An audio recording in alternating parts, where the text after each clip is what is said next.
nakakaon na ba kaani?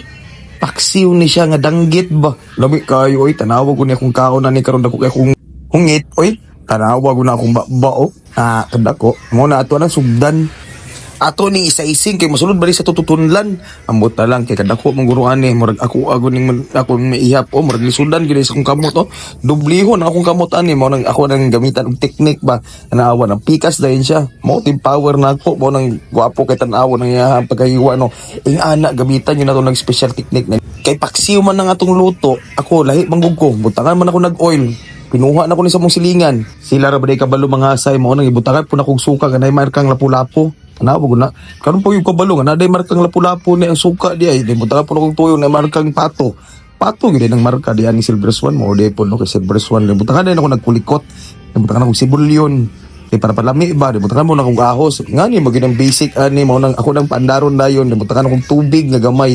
Kay para palasa mo ng tubig ug kawuyog sa mga tuyo, suka, dahil ako ang mga ingredients ba. Mauna nga akong plastaran dahil ako nang butangan og tubig.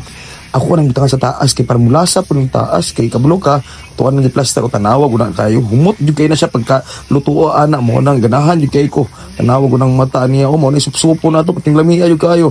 Ako agi butangan po na ako dig paminta kay para lami jud kay siya kay paminta magut isa ka buk na manghatag og kanang sili-sili ba ha mag tamis-tamis ba parat-parat ba, di ba? Tanawa, hapit na siya maluto. Amo nang gibaliskat na akong gamay. Yung pagkaluto na ako nang ibutang ayang sabaw. Kanang sabaw niya. Makagwapo mango daw na mo nang gidaghan yun ako ang pagbutang sa sabaw. Kay kabalon na ka kung magwapo tadi atuan lang lubos-luboson no, di ba? Mo nang ako agyo nang paborito kaayo mo nang dinhi pagbutang ko sa kanon ako agyo nang subaran. Kay di ba makagwapo man ako sabaw ani mo nang gusto gyud ako sabaw gyud perminti akong unahon ana pero ginuna sa ako ni kay baka mahutdan ko ba. Una natukuha ang ako ang parte oy kay masukdan ta di ba tangay nitong sabaw kay makagwapo man siya. Mo na ako ang giuna gyud kay problemi ni jud kay na mo na nga na pagkalasa. Muna ako agi nang giuna, naghahanon din ako na ang bugbutang sa ako ang sabaw kay ako ang kamot-kamoton karon. Kay ginahan kay kumukaon basig kinamot kay mga ni malasahan nimo ba imo mga naay mga hugaw-hugaw sa imong kamot makuyog sa imong tagaom bitaw ay lami bug kay gid magkinamot bitaw mo nang madaghan jud akong kaon mas magkinamot nako kay mao mo akong paborito tanawa dako na po kayo kung hungab mangaon na lang taninyo kay gutom na gud kay ko.